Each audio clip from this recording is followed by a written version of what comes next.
దశరథ మహారాజు కోరిక తీరింది. ఆయన కోరిక లోకానికి మేలు జరిగింది.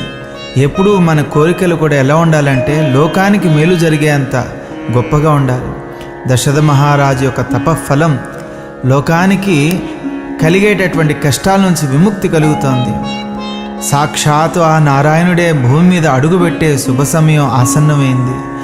రావణ వధకు సిద్ధమవుతున్నటువంటి సమయంలో రాక్షస బలాన్ని నశింపజేసి ధర్మస్థాపన చేయటానికి ఆ నారాయణుడే దశరథ మహారాజు ఇంటిలో ఒక నరుడుగా ఉద్భవించే సమయంలో ఈ దేవతలంతా కూడా ఇంకా ఆ నారాయణుడు నరుడుగా రాబోతున్నాడు కాబట్టి మానవ ధర్మాలతో ఉండేటటువంటి ఆ నారాయణుడికి తోడవ్వాలని ఉద్దేశం చేత వానరులుగా వాళ్ళంతా సృష్టిని ప్రారంభిస్తున్నారు.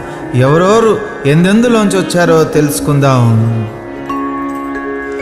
శ్రీ హనుమాను గురుదేవులు నాయద పలికిన సీతారామ కథ నే పలికెద సీతా రామ కథ.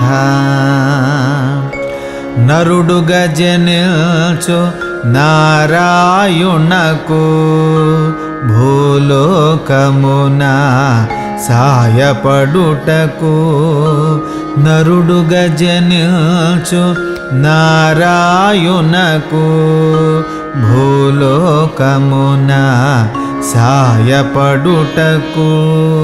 దేవేంద్రాదులు అప్సరయోనుల సృష్టియొనర్చిరి వానర వీరుల.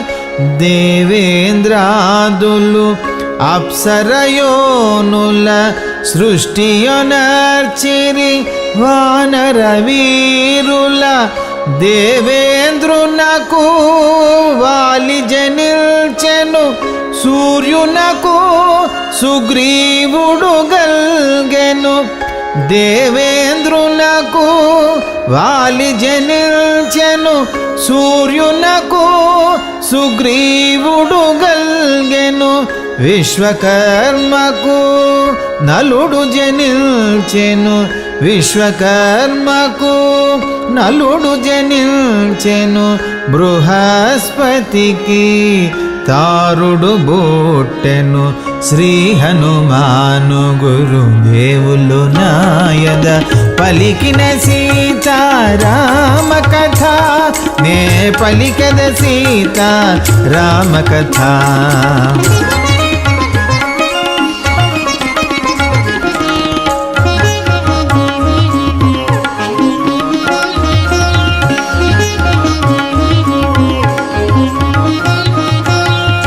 బ్రహ్మనోట వెడలె జాంబవంతుడు యక్షునకు గల్గే గంధమాదనుడు. బ్రహ్మనోట వెడలె జాంబవంతుడు యక్షునకు గల్గే గంధమాదనుడు. పర్జన్యునకు శరభుడు గల్గెను. వరుణునకు సుషేణుడు బుట్టెను.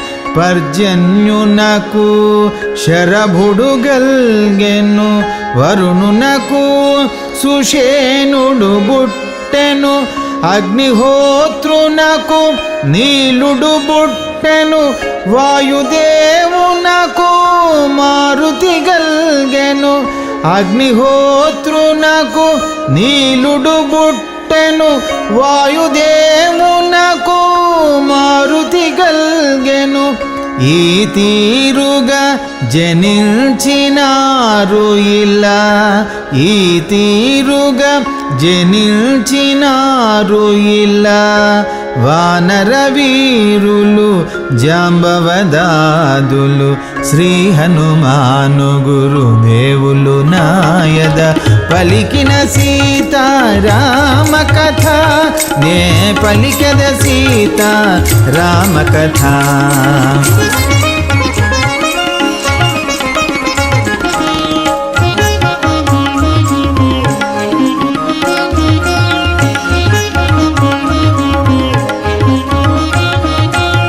ఇంకా ఎంత ఎంతటి వీరాధి వీరులంటే సామాన్యులు కాదు, అమోఘమైనటువంటి బలం కలిగినటువంటి వాళ్ళు, రామకార్యానికి వెన్నులాంటి వాళ్ళు వీళ్ళంతా. అటువంటి వీరాధి వీరుల యొక్క గొప్పతనం ఎలాంటిదంటే తెలుసుకుందాం.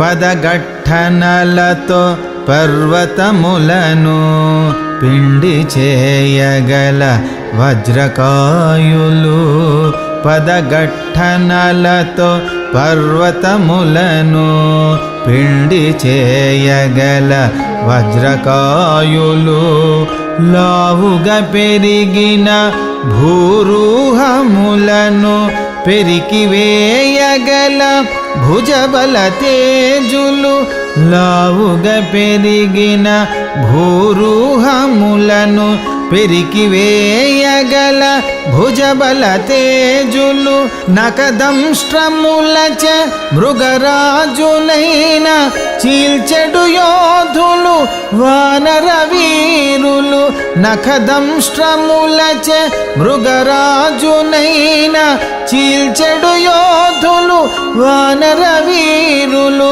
ప్రబలియుండిరి అడవుల నెలకొని, ప్రబలియుండిరి అడవుల నెలకొని, తమ ఏలికగా వాలి నెల్నుకొని, శ్రీ హనుమాను గురుదేవులు నాయద పలికిన సీతారామ కథ, నే పలికద సీతారామ కథ.